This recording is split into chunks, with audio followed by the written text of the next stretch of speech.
आता 60 रुपयांनी गॅस सुद्धा मागलाय, कसं पाहता काय आव्हान कराल लोकांना या संदर्भात? बघा, मी पहिल्यांदा आपल्या सगळ्यांना सांगतो आणि विशेषतः माध्यमांना सांगतो, लोकांमध्ये पॅनिक तयार करू नका। भारत सरकारने अतिशय स्पष्टपणे या संदर्भातली भूमिका मांडली आहे। भारताच्या एनर्जी सिक्युरिटीच्या संदर्भात कशा प्रकारे मोदीजींनी पावलं उचलली आहेत ही आपल्यासमोर आलेली आहेत। 2-3 दिवस झाले काही माध्यमांनी चालवून दिलं, पेट्रोल डिझेलचा तुटवडा होणार, विनाकारण मोठ्या मोठ्या रांगा पेट्रोल पंपावर आपल्याला पाहायला मिळाल्या।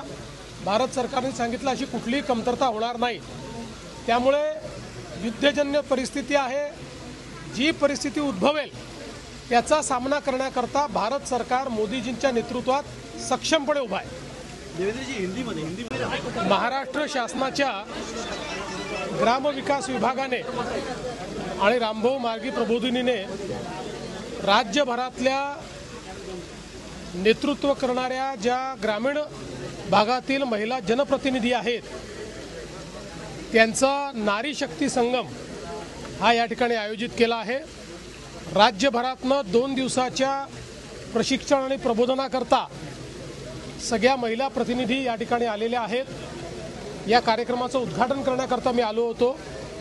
या माध्यमातनं उत्तम कार्य करण्याचं प्रशिक्षण, शासनाच्या विविध योजना त्यांच्या माध्यमातनं महिलांपर्यंत कशा पोहोचवता येतील आणि ज्या प्रकारे देशाचे प्रधानमंत्री मोदीजी आणि राज्य सरकारमध्ये आपल्या महायुतीच्या सरकारने ज्या योजना केलेल्या आहेत त्या शेवटच्या व्यक्तीपर्यंत कशा नेता येतील, महिलांपर्यंत कशा नेता येतील या संदर्भातलं प्रशिक्षण हे या ठिकाणी देण्यात येणार आहे।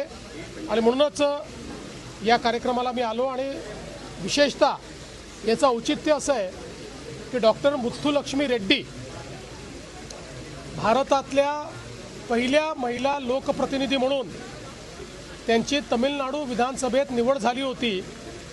त्या निवडीला 100 वर्ष हे आत्ता पूर्ण झालेले आहेत। त्याचं औचित्य साधून महिला दिनाच्या निमित्ताने हा महिला शक्ती संगम कार्यक्रम या ठिकाणी आयोजित झाला आहे। सर, युद्ध सुरू आहे, युद्धाचा फटका भारताला। लोकशाही मराठी ऐका, पहा, जागरूक रहा।